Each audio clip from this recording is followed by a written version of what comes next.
여주 시민 여러분, 시장님과 공직자, 언론인 그리고 동료 의원 여러분, 안녕하십니까? 여주시의회 부의장 박시선입니다. 오늘 여주시의회는 제78회 회기로 2025년 제2차 정례회를 개회하면서 제4대 여주시의회 마지막 정례회를 맡게 되었습니다. 우선 먼저 그동안 여주시의회와 저 박시선 의원에게 격려와 성원을 보내주시고 때로는 매서운 질책과 책직으로 지도 편달을 아끼지 않으신 시민 여러분과 언론인 여러분께 이 자리를 빌어 깊은 감사를 드립니다. 그리고 의원님들의 의정활동을 지원해 주신 의회 사무과와 집행부 모든 공직자 여러분께도 깊이 감사드립니다. 돌이켜보면 빠르고 아쉬운 시간이었습니다. 40대의 젊음을 여주시 발전을 위해 불태우겠다는 일념으로 의원에 출마하였고 시민 여러분의 사랑과 지지에 힘입어 재선까지 하면서 어느새 7년 반의 세월이 흘렀습니다. 눈꼴 데 없이 바쁘게 움직이며 시민과 함께하는 보람도 느꼈지만 때로는 안타깝고 아쉬운 점도 많았습니다. 오늘 저는 그동안 제가 의정활동을 하면서 느꼈던 바를 바탕으로 앞으로 우리가 무엇을 위해 어디를 지향하며 어떻게 나아갈 것인가에 대한 고민을 시민 여러분, 공직자, 언론인 그리고 동료 의원 여러분과 공유하기 위해서 이 자리 자유발언대에 섰습니다. 많은 사람들이 민주주의의 꽃은 지방자치이고 지방자치의 핵심은 지역의 현안을 지역주민 스스로 풀어나가는 것이라고 말합니다. 맞습니다. 그러나 제가 여주시 의원으로서 7년 반 동안 경험한 지방자치는 학자들의 주장이나 현학적인 설명과는 매우 거리가 먼 것이었습니다.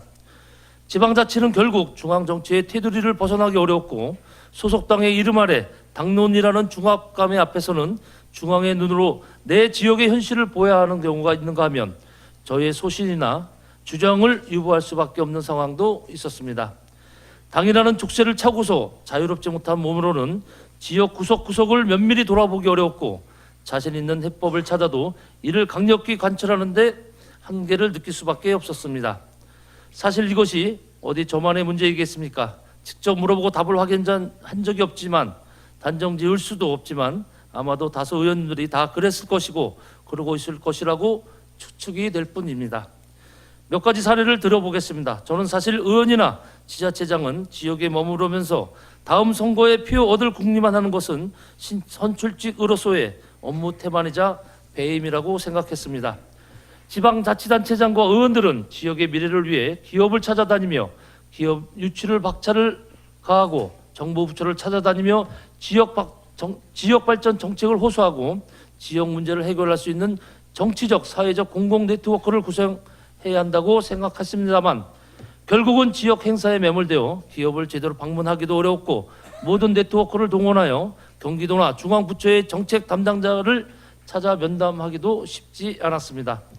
그보다는 마을 행사, 지역 행사, 각종 기관단체 행사, 심지어는 관광이나 여행을 떠나는 분들의 환송이나 배웅에 참석하는 것이 일상이 되어 의정활동인지 행사장 활동인지 모를 정도로 주객이 전도되는 상황이 되어버렸습니다.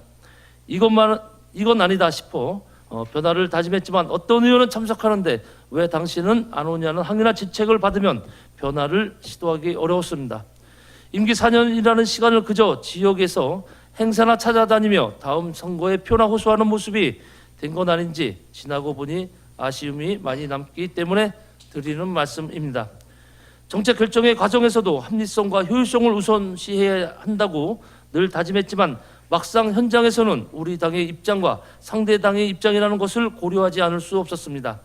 당리 당략을 떠나서 지역과 시민만을 생각해야 한다는 믿음을 가지고도 현실 정치에서는 그러지 못한 부분도 있었습니다. 고민하고 고민해서 올바른 선택을 하려고 해도 외부에서 또는 내부에서 압력이 들어오고 여론이 악화되면 결국은 백기를 들어야 했고 백기를 든 것을 비난하는 시민에게는 비굴하지만 또 자기 부정을 할 수밖에 없었을 때 그 비굴한 심정의 고통을 잊을 수가 없었습니다.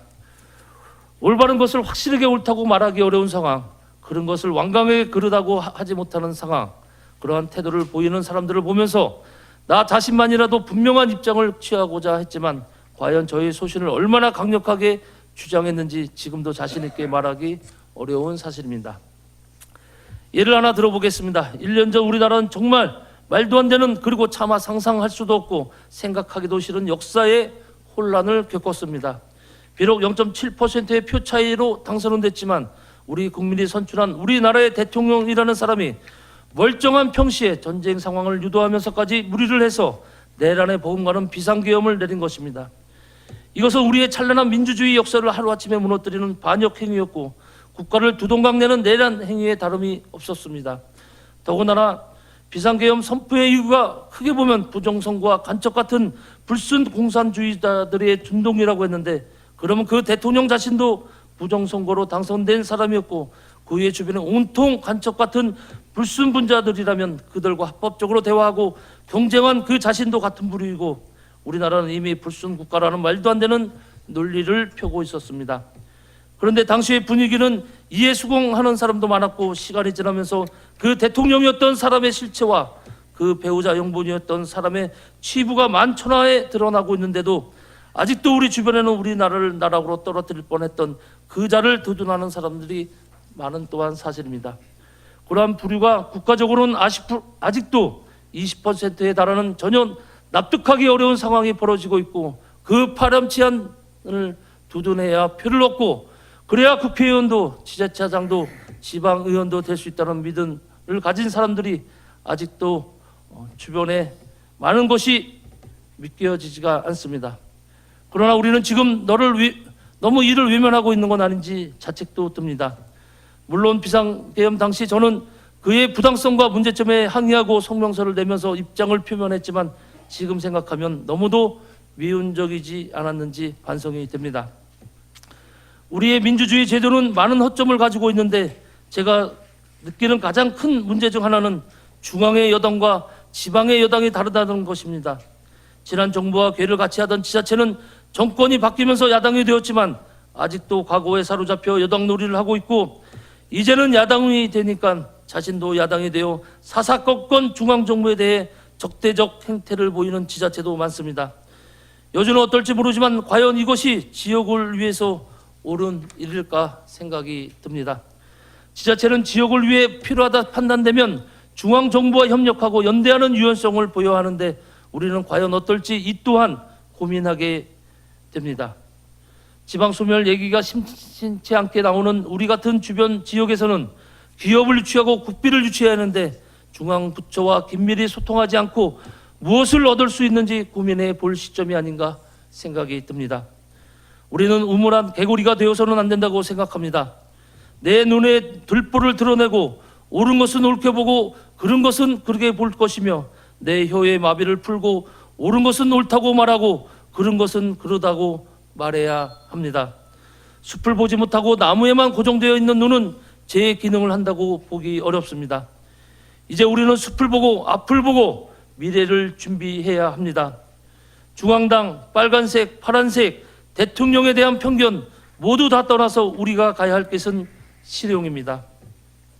우리가 보여야 하는 것은 현실입니다. 저는 오늘 이 자리에서 저의 7년 반 의정 활동을 반성하면서 초심으로 돌아가 새로운 출발을 하고자 합니다. 저는 시민 여러분께 호소합니다. 말로만 떠드는 사탕발림 같은 소리에 속지 마시고 현혹되지 마시고 매와 독수리의 눈으로 정확한 현실을 꿰뚫어 주시기 바랍니다. 저는 오늘 반성하는 마음으로 초심으로 돌아가 역사의 정방향을 추구하는 시민 여러분과 함께 하겠습니다. 추운 날씨 건강 유의하시고 12월 1일 제2차 본회의 시정질문에서 다시 뵙도록 하겠습니다. 경청해 주셔서 고맙습니다.